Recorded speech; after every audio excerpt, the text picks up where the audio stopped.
Hello, my name is Dr. George Sparks, and this is Biblical Archaeology from the Ground Down, sponsored by Bible Interact. Today, I got an interesting program. You're going to help me solve this. First of all, what do you think?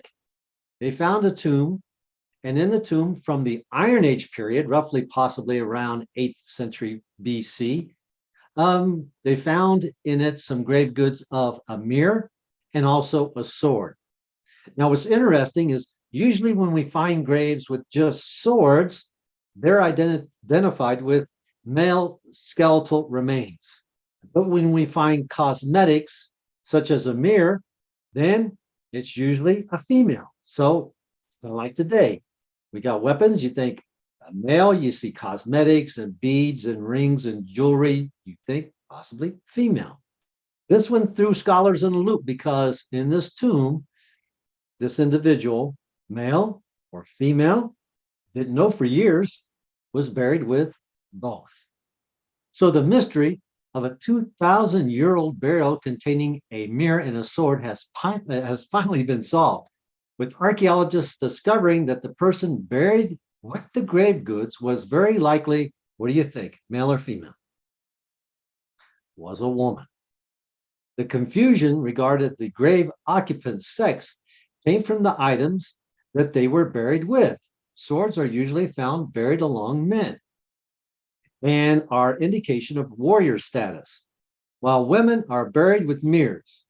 This individual was buried with both, as well as a brooch.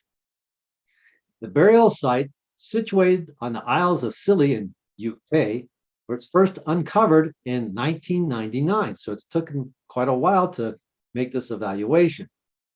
The human remains within were thought to be of the Iron Age and would date roughly between 750 BC and 43 AD when the Romans arrived in Britain. Now, according to the newspaper published in the Journal of Archaeological Science and Report, the skeletal remains has been found almost certainly to be that of a female. Previous attempts to use DNA analysis to discern the sex had failed because the disintegration of the bones. There's only around 0.3 pounds of bones and teeth that remained in the grave. In the paper, the authors described how they instead used tooth enamel to determine the person who in fact was a woman. This is how they determined her sex. The tooth enamel, of all things, is the hardest and most durable substance in the human body. Lyndon Parker, a professor from environmental toxicology in the University of California, has made this statement. It contains a type of protein which links to either the X or Y chromosome, which means it can be used to determine sex. This is useful because the protein survives well and it can be used to compare to the DNA, Parker said. Our analysis involved extracting traces of protein from the tiny pieces of surviving tooth enamel. This allows us to calculate 96% probabilities, that's pretty high, that the individual was a female. Given the degraded state of the bones, that's a remarkable state and a strong result. The woman is thought to have died somewhere in the 1st century BC at the approximate, they're actually using this word, at the approximate age of 25. This research is thought to shed more light on the roles of women in the Iron Age society. And the presence of the sword indicates that she may have been a warrior involved in raids and also raiding enemy settlements. Her findings offer an exciting opportunity to reinterpret this important burial. They provide evidence of leading roles of women in warfare during the Iron Age, at least Iron Age in Scilly. Now, what does this remind you about in the biblical narrative? I'll give you a hint. The book of Judges, chapter 4. We're talking about Deborah. And Deborah was a type of a warrior that was leading the people, and she led them or helped lead them into a victory. Scholars also look at this biblical narrative in chapter 4 as some of the earliest texts in the biblical narrative. All right. So some of the earliest texts, let's say it could represent what we call in archaeology proto-Israel.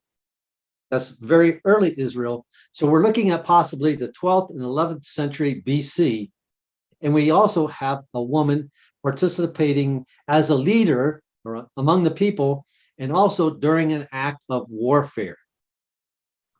Sarah Stark, now this is not Tony Stark, this is Sarah Stark, a human skeletal biologist at the Historical England, said in a statement, although we can never know completely about the symbolism of the objects found in the graves, the combination of a sword and a mirror suggests this woman had high status within her community and may have also played an important role in local warfare, organizing, and leading raids against rival groups. Kind of sounds like Deborah, does it not?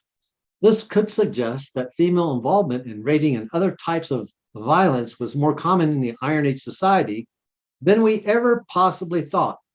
The mirror found in the grave may also be an indication related to warfare, perhaps by using it as signaling between attacking parties or for ritual functions in communicating with the supernatural for success in an attack, kind of like an oracle. It would be interesting to reanalyze other degraded burials to see if they were also hidden remains of female warriors out there. So the sword and the mirror are now displayed in the Isle of Scilly Museum.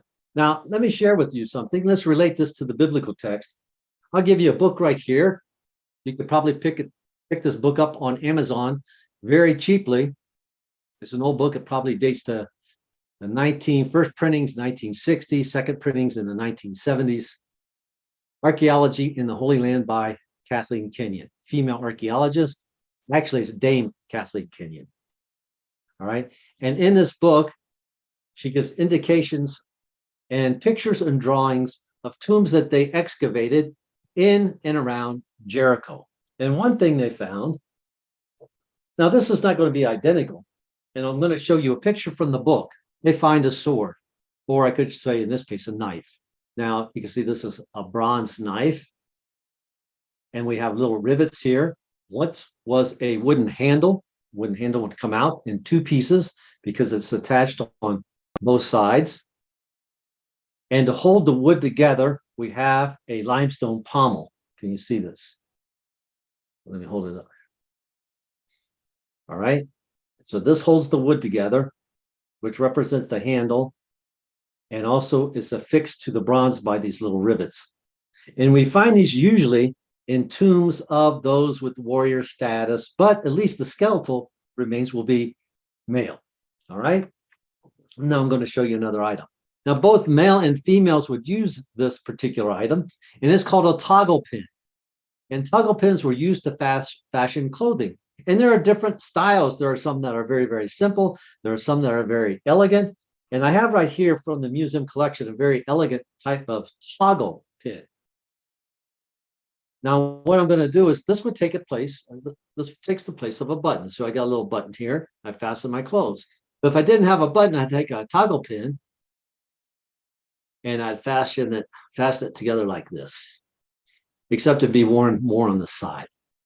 As the clothes deteriorate and the body decomposes, these toggle pins fall through the skeletal remains at different positions, but we'll still find these also in tombs, depending on the style of the toggle pin. And maybe other items that were associated with the skeletal remains, we can identify it possibly as a female, but toggle pins were also used by males. And I'm going to give you a drawing of a tomb that was found in Jericho. And you have to look very, very close because you can see the little toggle pins and where they're, weaving through, if you will, the rib cage. And then there's a picture of a tomb in situ, the place of its origin, where you're going to see the bronze knife. What about the mirror? Well, the mirror, we're going to have to go to the Roman period. And it was during the time in Israel, which is called the Bar Kokhba revolt. And people fled Jerusalem and they went into the caves down close by, I'll just say by the Dead Sea. And this one location was called the Nahal Haver tombs by the Judean desert. And in the tomb, they found a mirror as well as letters. And these were owned by a female. So once again, we can identify a mirror being owned by a female, a sword, or maybe a toggle pin being either worn, the toggle pin being worn by male or female, but also the sword indicating a male tomb, a male burial. But in this case, very unusual that we have, if you want to call it, an Amazon burial, a woman warrior of the early period, all right, which might even give us a little insight to the time period of Deborah the judge. So there you have it, folks. What do you think? Great find. Archaeology can be really cool. You have a great day.